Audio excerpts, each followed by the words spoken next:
Hello, welcome to project based learning. Project based learning के इस episode में आज हम डिस्कस करने वाले हैं ट्रांजिस्टर को किस तरह से स्विच की तरह हम यूज कर सकते हैं, means transistor as a switch. तो इस एपिसोड में हम सबसे पहले जानेंगे कि ट्रांजिस्टर को स्विच की तरह यूज करने के लिए क्या प्रिंसिपल है, उससे रिलेटेड क्या थ्योरी है, क्या कॉन्सेप्ट्स हैं। नेक्स्ट एपिसोड में हम प्रैक्टिकली इम्प्लीमेंट करके देखेंगे कि अगर हम ट्रांजिस्टर को स्विच की तरह यूज करना चाहते हैं किसी सर्किट में तो किस तरह से उसको इम्प्लीमेंटेशन या एक डिमॉन्स्ट्रेशन के थ्रू हम समझेंगे। तो सबसे पहले आज के इस फर्स्ट एपिसोड में आइए समझते हैं कि ट्रांजिस्टर क्या होता है, कैसे इसको हम डिफरेंट मोड्स में यूज करते हैं और इसको स्विच की तरह कैसे यूज किया जा सकता है। So our today's topic is transistor as a switch.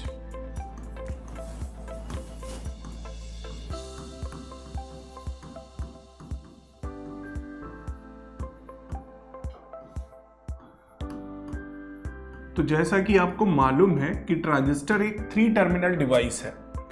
कौन से 3 टर्मिनल्स होते हैं इसमें? एमीटर, बेस और थर्ड टर्मिनल होता है कलेक्टर। ठीक, इसमें 2 जंक्शंस होते हैं। जैसे समझने के लिए मैं यहां पे बनाता हूं, ये एमीटर है, ये बेस है और ये कलेक्टर है। तो एक जंक्शन एमीटर और बेस के बीच में है और एक जंक्शन बेस और कलेक्टर के बीच में है। अब ये 2 तरह के हो सकते हैं, एक एनपीएन ट्रांजिस्टर होता है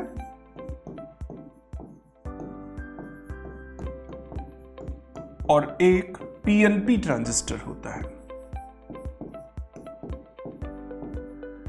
अभी तक हमने डायोड के बारे में पढ़ा है। डायोड क्या होता था? 2 टर्मिनल डिवाइस होता था। इसको हम किस तरह से फॉर्म करते थे? पी और एन टाइप को जब हम एक साथ फैब्रिकेट करते थे तो हमें एक पीएन जंक्शन डायोड मिल जाता था। पर यहां जैसा कि मैंने बताया कि ये एक 3 टर्मिनल डिवाइस है, यानी यहां पे 2 की बजाय 3 टर्मिनल है, एमीटर, बेस और कलेक्टर। तो यहां पे जो एमीटर होता है ये हम एन टाइप रख सकते हैं, बेस को पी टाइप रख सकते हैं, कलेक्टर को एन टाइप रख सकते हैं। यानी यहाँ पे N type semiconducting material, P type semiconducting material and again N type semiconducting material. तो एक जो हमारा जंक्शन बनेगा वो पीएन जंक्शन बनेगा। ये किसके बीच में है? एक ये पीएन जंक्शन हमारा एमीटर और बेस के बीच में, और ये जो दूसरा जंक्शन बनेगा वो हमारा बेस और कलेक्टर के बीच में बनेगा।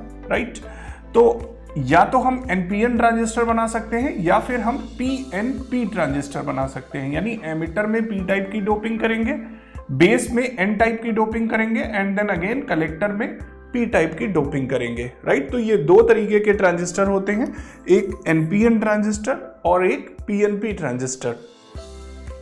सबसे ज्यादा डोपिंग हम एमीटर में करते हैं। राइट, यहां पे एन टाइप की डोपिंग हम मैक्सिमम करेंगे अगर हमने माना कि एनपीएन ट्रांजिस्टर है। राइट, तो एनपीएन ट्रांजिस्टर में सबसे ज्यादा डोपिंग एन टाइप रीजन में करते हैं। अब यहां पे कौन होंगे majority charge carriers? Electrons. Right, और सबसे कम डोपिंग हम बेस में करते हैं। राइट, इन बिटवीन कलेक्टर में एमीटर से कम लेकिन बेस से ज्यादा डोपिंग करते हैं। राइट, तो डोपिंग के केस में सबसे ज्यादा डोपिंग एमीटर में और सबसे कम डोपिंग बेस में। रीजन यानी एरिया सबसे बड़ा हम कलेक्टर का रखते हैं, ठीक, और सबसे छोटा एरिया बेस का होता है।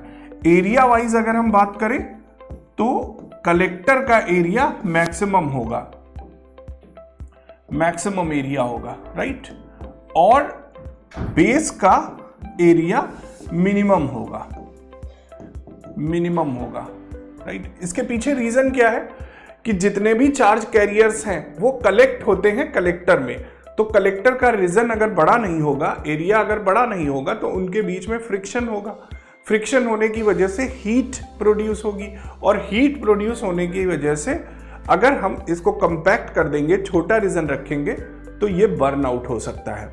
राइट, डोपिंग सबसे ज्यादा हम एमीटर की करते हैं। हमने बताया कि डोपिंग जो है ये मैक्सिमम होगी एमिटर की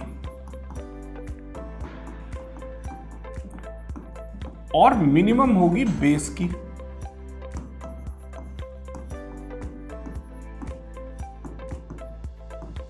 क्यों? क्योंकि जितने भी चार्ज कैरियर्स हैं वो एमिटर से कलेक्टर की तरफ मूव करेंगे और हम चाहते हैं कि बेस में कम से कम चार्ज कैरियर्स डिफ्यूज हों, ज्यादातर मैक्सिमम चार्ज कैरियर्स कलेक्टर तक पहुंच जाएं, इसलिए हम मिनिमम डोपिंग करते हैं बेस की, राइट।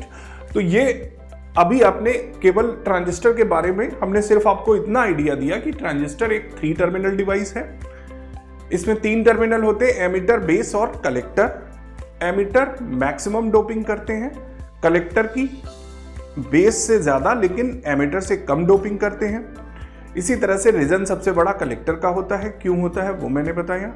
2 तरह के ट्रांजिस्टर होते हैं, एक एनपीएन ट्रांजिस्टर होता है और एक पीएनपी ट्रांजिस्टर होता है। अब आइए समझते हैं कि ये काम कैसे करता है NPN transistor. So working of NPN transistor.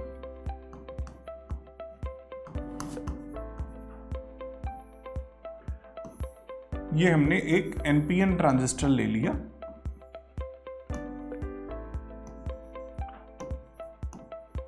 अब एन, ये जो एमिटर रीजन है ये कौन सा है? ये एमिटर है, ये बेस है और ये कलेक्टर है।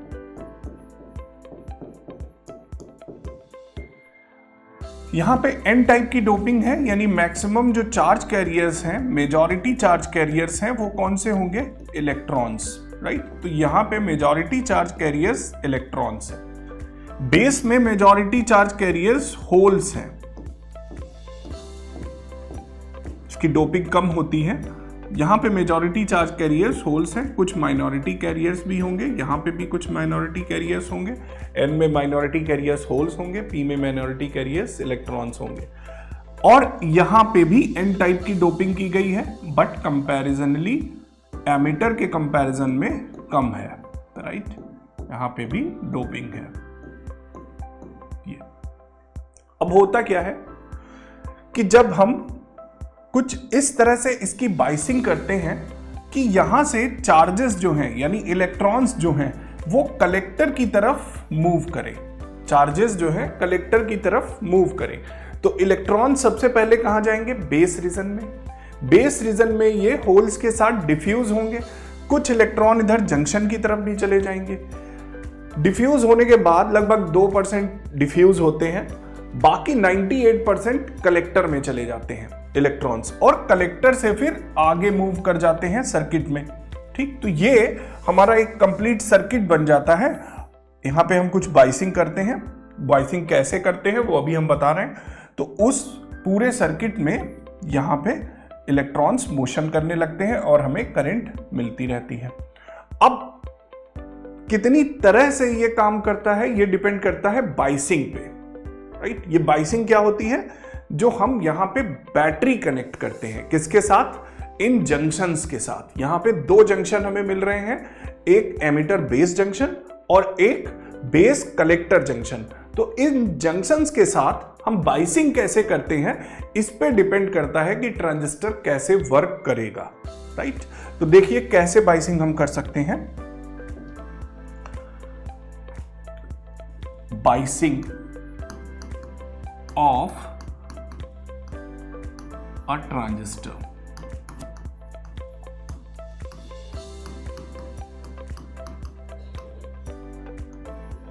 अच्छा, ट्रांजिस्टर को अगर हमें सिंबॉलिक रिप्रेजेंट करना हो, अभी तक हम कैसे रिप्रेजेंट कर रहे हैं?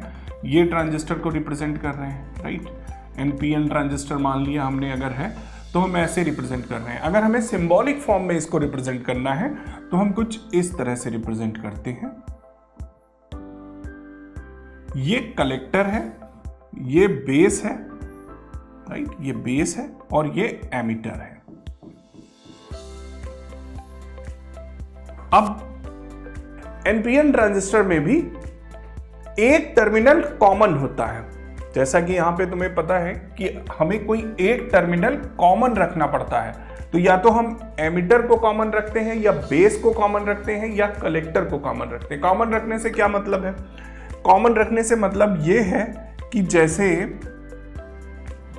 हमारे पास ये इनपुट देने के लिए ये एक एंड है, एमिटर और बेस के बीच से हम इनपुट दे सकते हैं, यहां से हम इनपुट दे रहे हैं, राइट। यहां पे आउटपुट जो हमें मिल रहा है वो कलेक्टर और एमिटर के बीच में मिल रहा है, यहां से हमको आउटपुट मिल रहा है। तो देखो एमिटर जो है यहां पे भी यूज हो रहा है, एमिटर और बेस के बीच में हम इनपुट दे रहे हैं, और यहां आउटपुट पर भी एमिटर यूज हो रहा है। आउटपुट किसके बीच से हम ले रहे हैं? कलेक्टर और एमिटर के बीच में। तो एमिटर यहां पे क्या है? कॉमन है, राइट। एमिटर कॉमन है, तो कॉमन एमिटर ट्रांजिस्टर बोलेंगे इसको। इसी तरह से हम बेस को भी कॉमन कर सकते हैं और कलेक्टर को भी कॉमन कर सकते हैं। क्यों हम ऐसा बोल रहे हैं? क्योंकि यहां पे देखो इनपुट जो आप दे रहे हो वो किसके बीच में दे रहे हो? एमिटर, ये एमिटर है और ये बेस है, राइट, और ये कलेक्टर है। तो एमिटर और बेस के बीच इनपुट दे रहे हैं और बेस और कलेक्टर के बीच में हम आउटपुट ले रहे हैं। तो यहां पे कौन कॉमन है? बेस कॉमन है।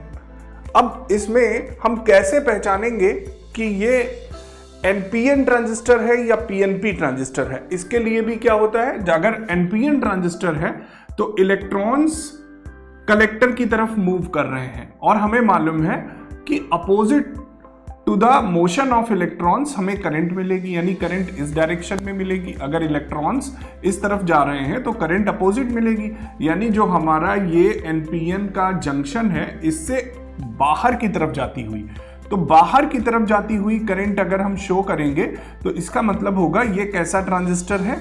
एनपीएन ट्रांजिस्टर का सिंबल है। अगर यही पीएनपी ट्रांजिस्टर हो, अगर इसी को हम पीएनपी ट्रांजिस्टर माने, तो पीएनपी ट्रांजिस्टर में होल्स इस तरफ मोशन करेंगे एमिटर से कलेक्टर की तरफ, और इसी डायरेक्शन में हमें करंट भी मिलेगी। करंट इसी डायरेक्शन में मिलेगी जिस डायरेक्शन में होल्स जा रहे हैं। इस वजह से अगर ये पीएनपी ट्रांजिस्टर होगा तो करंट बजाय बाहर के अंदर की तरफ हमें दिखानी होगी। अगर पीएनपी ट्रांजिस्टर है तो करंट की डायरेक्शन कैसी हो जाएगी? इनवर्ड्स, ऐसे। जहां भी एनपीएन ट्रांजिस्टर होगा वहां पे हमें करंट की डायरेक्शन कैसी दिखानी होगी? आउटवर्ड्स। एनपीएन ट्रांजिस्टर करंट की direction outward, PNP transistor current की डायरेक्शन इनवर्ड, राइट। तो ये हमने एक बार फिर से आपको थोड़ी वर्किंग बताई और इसके सिंबॉलिक फॉर्म बताया, ट्रांजिस्टर को सिंबॉलिक फॉर्म में कैसे दिखा सकते हैं। यहाँ पे बाहर की तरफ हम दिखा रहे हैं करंट की डायरेक्शन, मतलब ये एनपीएन ट्रांजिस्टर है। कैसा ट्रांजिस्टर है? एनपीएन ट्रांजिस्टर है। बायस्ड, इसमें जो हमने कॉमन लिया है वो किसको लिया है? कॉमन बेस ट्रांजिस्टर है। ये क्या है? Common base transistor. ये इसकी पूरी पहचान है। ये एक कॉमन बेस एनपीएन ट्रांजिस्टर है। ये क्या बोलेंगे हम? ये एक कॉमन एमिटर पीएनपी ट्रांजिस्टर है। कॉमन एमिटर पीएनपी ट्रांजिस्टर है। कॉमन बेस एनपीएन ट्रांजिस्टर है, ठीक है। तो ये इसके बारे में हमने थोड़ा सा ट्रांजिस्टर के बारे में डिस्क्राइब किया। वापस आते हैं हम बाइसिंग ऑफ ट्रांजिस्टर पे कि बाइसिंग कैसे करते हैं, right. So let's see once again, biasing of transistor. तो ये अगर ट्रांजिस्टर है एक, माना फिर से हमने एनपीएन है, कुछ भी मान सकते हो, एनपीएन या पीएनपी। तो हमने कहा कि यहां पे दो जंक्शन बन रहे हैं, एक ये जंक्शन बन रहा है, राइट, और एक ये जंक्शन बन रहा है। तो दो बाइसिंग, यहां पे दो बैटरी लगानी पड़ेगी, एक यहां पे हमें बैटरी लगानी पड़ेगी और एक यहां पे बैटरी लगानी पड़ेगी, ठीक। तो कौन कौन से दो जंक्शन है? एक एमिटर बेस जंक्शन है हमारे पास, राइट, और एक कलेक्टर बेस जंक्शन है, ठीक। हमारे पास एक एमिटर बेस जंक्शन है और एक कलेक्टर बेस जंक्शन है, दो जंक्शन है। अगर हम एमिटर बेस जंक्शन को फॉरवर्ड बायस कर दें तो N है, यानी यहां पे इलेक्ट्रॉन्स है। फॉरवर्ड बायस करने के लिए N को हमने निगेटिव टर्मिनल से कनेक्ट किया और P को हमने पॉजिटिव टर्मिनल से कनेक्ट किया। तो अब ये कैसी बाइसिंग हो गई? फॉरवर्ड बाइसिंग हो गई। फॉरवर्ड बाइसिंग हो गई, यानी एमिटर बेस्ड जंक्शन कैसा है? फॉरवर्ड बायस्ड है। और कलेक्टर बेस्ड जंक्शन कैसा है? Forward biased. तो यहां पे फॉरवर्ड बायस्ड दिखाने के लिए हमें N टाइप को निगेटिव टर्मिनल से, P टाइप को पॉजिटिव टर्मिनल से, तो ये भी क्या है? फॉरवर्ड है। ठीक, तो जब दोनों ही एमिटर बेस्ड जंक्शन और कलेक्टर बेस्ड जंक्शन दोनों ही फॉरवर्ड बायस में होंगे तो हमारा ट्रांजिस्टर कैसे वर्क करेगा? ये सैचुरेशन मोड में वर्क करेगा। सैचुरेशन मोड लिख लेते हैं यहां पे हम। किस मोड में काम करेगा? सैचुरेशन मोड में काम करेगा।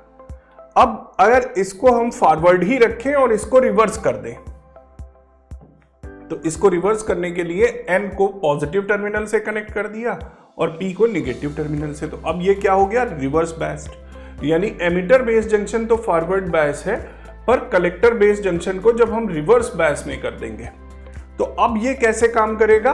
एक्टिव मोड में। एक्टिव मोड में काम करेगा, राइट। ये क्या होता है एक्टिव मोड? सैचुरेशन मोड क्या होता है अभी समझते हैं। अभी हम ये देख लें कि कितनी तरह के मोड में ट्रांजिस्टर काम कर सकता है और कैसे। तो जब हमने फॉरवर्ड किए दोनों ही जंक्शन, तो वो सैचुरेशन मोड में काम कर रहा है। जब एमिटर बेस्ड जंक्शन को फॉरवर्ड बायस किया और कलेक्टर बेस्ड जंक्शन को रिवर्स बायस किया, तो ये एक्टिव मोड में काम कर रहा है। अब हम दोनों को ही अगर रिवर्स बायस में कर दें, इसको भी रिवर्स बायस कर दें, यानी N को पॉजिटिव टर्मिनल से कनेक्ट कर दिया और P को निगेटिव टर्मिनल से कनेक्ट कर दिया, तो अब ये भी रिवर्स बायस्ड है और ये भी रिवर्स बायस्ड है। तो अगर दोनों ही जंक्शन, एमिटर बेस्ड जंक्शन और कलेक्टर बेस्ड जंक्शन, दोनों ही जंक्शन अगर रिवर्स बायस्ड हैं, तो इस केस में ये कट ऑफ मोड में काम करेगा। कट ऑफ मोड में काम करेगा, राइट। और लास्ट, अगर हम एमिटर बेस्ड जंक्शन को रिवर्स बायस्ड कर दें, एमिटर बेस्ड जंक्शन को रिवर्स बायस्ड कर दें और कलेक्टर बेस्ड जंक्शन को फॉरवर्ड बायस कर दें, ये फोर्थ कॉम्बिनेशन है। ये क्या है? Emitter based junction reverse biased और कलेक्टर बेस्ड जंक्शन क्या है? Forward biased. इस केस में क्या होगा? जब ये रिवर्स बायस्ड है और ये फॉरवर्ड बायस्ड, इस केस में ट्रांजिस्टर की एफिशिएंसी बहुत ज्यादा घट जाएगी, राइट। यानी जिस तरह से हम इसको यूज करना चाहते हैं उस तरह से यूज नहीं कर पाएंगे, इसलिए ये कॉम्बिनेशन हम यूज नहीं करते हैं। क्यों? क्योंकि ये इनएफिशिएंट हो जाएगा, राइट। ये है। अब देखो, ये saturation mode, active mode, cut off mode होता क्या है एक्चुअली में? जब हम इसकी कैरेक्टरिस्टिक को ड्रा करते हैं किसी ट्रांजिस्टर की, मान लो NPN ट्रांजिस्टर है, कॉमन एमिटर है, कॉमन एमिटर NPN ट्रांजिस्टर है, ठीक। तो अगर हम इसकी कैरेक्टरिस्टिक को ड्रा करें, characteristic of common emitter transistor,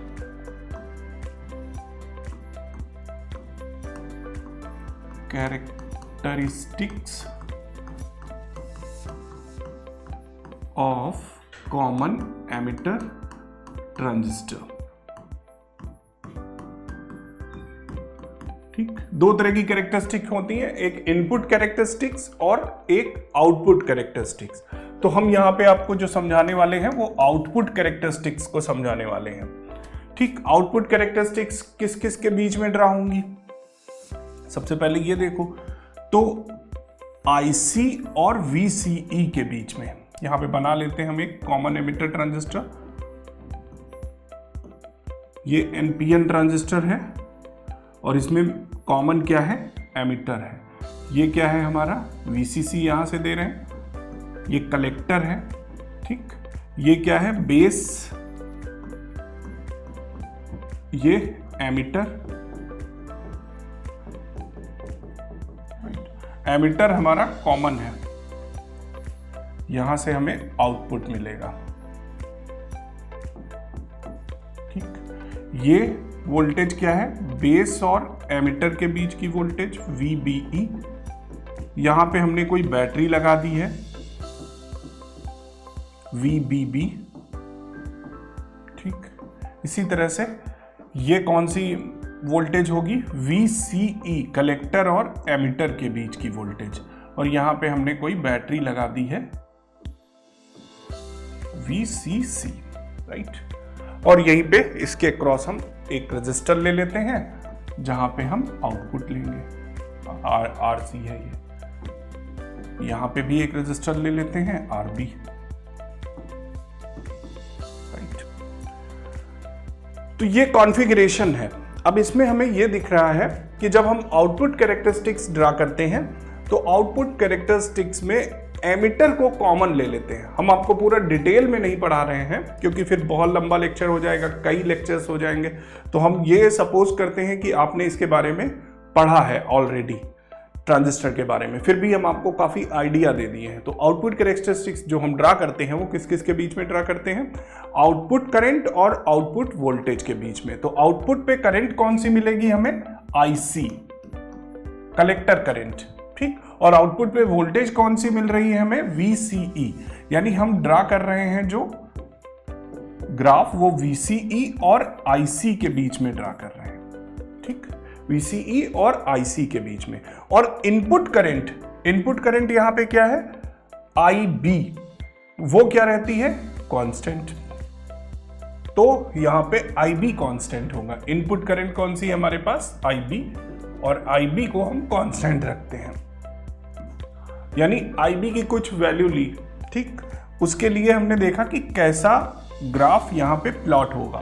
फिर IB की वैल्यू को चेंज किया, दूसरी IB की वैल्यू के लिए हमने देखा कि कैसा ग्राफ प्लॉट होगा। तो डिफरेंट IB की वैल्यू के लिए हमने आउटपुट कैरेक्टरिस्टिक्स को ड्रॉ किया। तो हमें कुछ इस तरह की कैरेक्टरिस्टिक्स यहां पे फाइंड आउट हुई।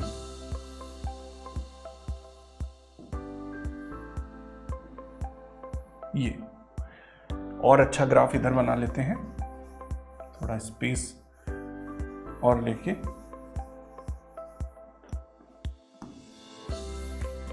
ये VCE है, ये IB IC है, और पहली जो हमने वैल्यू ली है वो IB को कांस्टेंट माना है। IB कुछ फिक्स्ड है, कुछ मिली एम्पियर की है, राइट, या माइक्रो एम्पियर में है, बहुत कम होती है, कुछ माइक्रो एम्पियर में है, राइट। फिर से हमने IB के लिए किसी डिफरेंट वैल्यू के लिए X यहाँ पे ली, यहाँ पे Y वैल्यू ले ली, Y माइक्रो एम्पियर, ठीक। तो डिफरेंट वैल्यूज के लिए हमने ग्राफ ड्रा किए। तो हमें कुछ इस तरह की कैरेक्टरिस्टिक्स मिली, आउटपुट कैरेक्टरिस्टिक्स कुछ इस तरह की मिली। अब इसमें जो ये रीजन है हमारा, ये रीजन, इस रीजन को हम क्या बोलते हैं, सैचुरेशन रीजन। Saturation region. अब यहां पे आपको क्या विजिबल है, यहां पे आप देख रहे हो कि जैसे जैसे वोल्टेज बढ़ रही है, आउटपुट वोल्टेज VCE जैसे जैसे बढ़ रही है, करंट भी बढ़ रही है, राइट। जैसे जैसे वोल्टेज बढ़ रही है वैसे वैसे करंट भी बढ़ रही है, यानी करंट की IC में वेरिएशन हो रहा है। दूसरा हमारा जो रीजन है, ये देख रहे हो आप, ये यहां पे करंट क्या है, कांस्टेंट है। करंट क्या है, कांस्टेंट है। और इस रीजन को हम क्या बोलते हैं, एक्टिव रीजन। एक्टिव रीजन जिसमें करंट क्या है, कांस्टेंट है, ठीक। पहला क्या है हमारा सैचुरेशन रीजन, यहां पे करंट क्या हो रही है, करंट वेरी हो रही है, वाइल एक्टिव रीजन में करंट क्या है, कांस्टेंट है। और थर्ड हमारा कट ऑफ रीजन होता है ये, जिसमें नेग्लिजिबल करंट मिलती है due to minority charge carriers. यहां पे हमें नेग्लिजिबल करंट मिलती है, right. Third one is the cut off region. ये कौन सा रीजन हमारा कहलाता है, कट ऑफ रीजन। यहां पे हमें नेग्लिजिबल करंट मिल रही, राइट। तो ट्रांजिस्टर को एज ए स्विच हम कैसे यूज कर सकते हैं, अगर हम इनपुट पे हाई वोल्टेज दें, इनपुट पे हाई वोल्टेज दें, यानी ये फॉरवर्ड बायस में होगा, तो ये ऑन कंडीशन में होगा, राइट। और अगर हम आउटपुट पे हाई वोल्टेज अगर हम इनपुट पे हाई वोल्टेज देते हैं, यानी ये फॉरवर्ड बायस में रखते हैं, तो ये ऑन कंडीशन में होगा। और अगर हम एमिटर बेस जंक्शन के इनपुट पे लो सिग्नल देते हैं, लो पावर का सिग्नल देते हैं, यानी ये रिवर्स मोड में है, तो ये ऑफ कंडीशन में होगा, राइट। तो इस तरह से हम ट्रांजिस्टर को दोनों ही तरह से यूज कर सकते हैं। एज ए स्विच भी यूज कर सकते हैं, एज एन एम्पलीफायर भी यूज कर सकते हैं। स्विच की तरह यूज करने के लिए इनपुट पे हाई सिग्नल देना होगा, तब ये ऑन कंडीशन में काम करेगा। इनपुट पे लो सिग्नल देने पे ये ऑफ कंडीशन में काम करेगा। यानी फॉरवर्ड बायस में जब हमारा एमिटर बेस जंक्शन होगा, राइट, तो ये एज इन ऑन कंडीशन यानी सैचुरेशन मोड में काम करेगा, ऑन कंडीशन में काम करेगा। और जब ये कट ऑफ मोड में काम करेगा तो ये ऑफ मोड में काम करेगा। समझिए, अगर ये सैचुरेशन रीजन में काम कर रहा है, यानी हमारा एमिटर बेस जंक्शन जो है ये फॉरवर्ड बायस है और जो कलेक्टर बेस जंक्शन है वो रिवर्स बायस है, तो ये ऑन कंडीशन में काम कर रहा है। और जब कट ऑफ रीजन है, यानी हमारा दोनों ही मोड ऑफ हैं, जो हमारा एमिटर बेस जंक्शन है ये भी रिवर्स बायस में है और जो कलेक्टर बेस जंक्शन है वो भी रिवर्स बायस में है, तो उस कंडीशन में ये ऑफ कंडीशन में काम करेगा। तो जब ऑन और ऑफ, सैचुरेशन मोड और कट ऑफ मोड, इन मोड्स में जब ट्रांजिस्टर काम करता है तो वो एक स्विच की तरह काम करता है। यानी हमको अगर ऑन करना है तो उसे सैचुरेशन मोड में काम कराना होगा, यानी emitter base junction forward bias, collector base junction reverse bias. और अगर हमें ऑफ मोड में उससे काम लेना है तो दोनों को ही रिवर्स बायस करना होगा। सो आई होप कि आपको कॉन्सेप्ट समझ में आया होगा। So with this now we will move into the second episode where our tech buddy will do the practical demonstration of transistor as a switch.